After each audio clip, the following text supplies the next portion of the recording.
the big announcement, and I was on hand here this morning on set along with Ron Richards from All About Android, and we were covering Samsung's big news. Samsung unveiled their next flagship device, the Samsung Galaxy S8, or rather the S8 family, because now there are two different sizes of the S8. There's the S8, which is a 5.8-inch display, and then the S8 Plus, which is a 6.2-inch display. And not just a display, infinity. That's kind of subtle. Yeah, subtle, but I have to imagine, like, everybody that I've been reading says the 6.2-inch is sizable. Like, it's a beast. But they say infinity display because there are no bezels on the side. It wraps around. All their devices do that now. Well, that's so. When we were shopping for new phones, I originally got Rosie the Galaxy S7, and she said, "I don't like this. This is no improvement over the previous Galaxies. I need something bigger." So I got her the Ultra instead. So clearly, that would have worked as a thing if it was actually available and not just being pre-announced for 3 months. Yeah. I think it's interesting that they're going all in on the wraparound display. I mean, the whole device. Yeah, I'm still not sure about that. That I didn't get that one because that was like, I don't want extra touch things on the side. That's going to annoy Rosie when she tries to use it.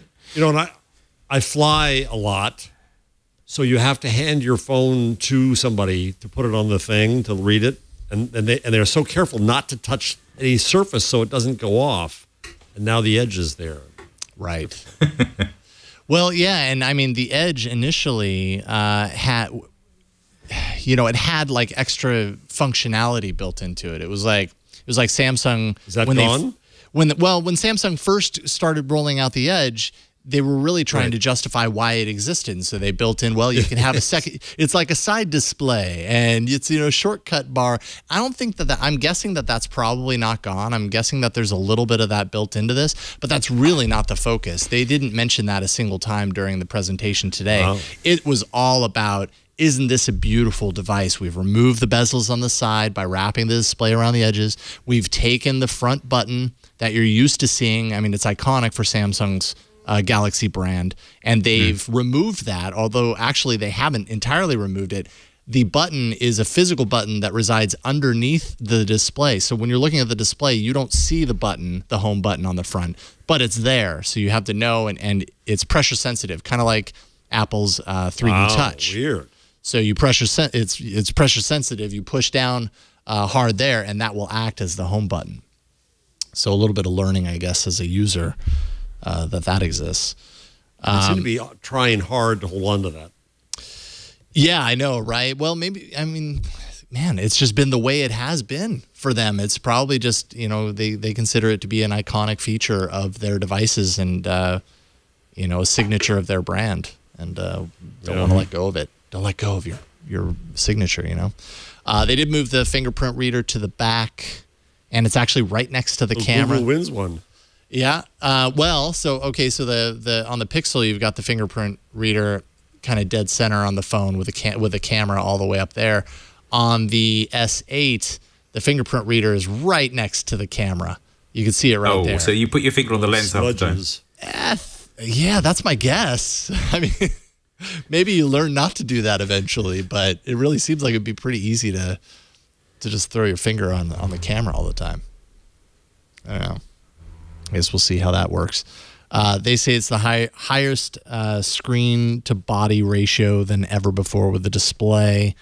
What else? HDR, high dynamic range, basically for the display. So I'm sure the display looks super sharp. I mean, ultimately, you can look at that and you can see they really went for a very different design language with this versus the previous two Samsung Galaxy S devices. I think it looks really nice. Yeah, it does look nice. Having looked at the 7 and the 7 Edge, last week and gone, there's nothing very exciting about these. That does look much more compelling. Mm-hmm. What else? I'm trying to think about what's really important here. They really talked up the security aspects of things. Like they mentioned, of course, at the very top. I expected them to do this.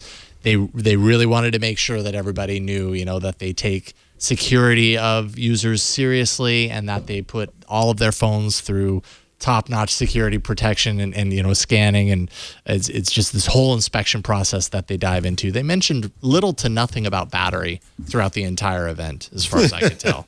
I'm not even sure the word battery came up at once. You saw the story in the rundown about the store. So a Samsung store burst into flames. What? Quick before the announcement. They just can't win. You got to be kidding me! They just oh my can't goodness. win. They're like, battery's a bad word. Fire is a bad word. Let's just talk about our inspection process. I mean, seriously, I'm sure it was in there. But if it was in there, I missed them saying the word battery even once. Wow. You know, because I don't even think. I mean, maybe they. You know what? It probably came up with like battery performance or battery life. But even that, I have a hard time remembering that they said anything like that. But. Yeah, the S8 is the smaller version, $750. The S8 Plus is the larger version, $850. So for an extra $100, you get the larger screen real estate. It might be a little too large for your pocket, so be prepared.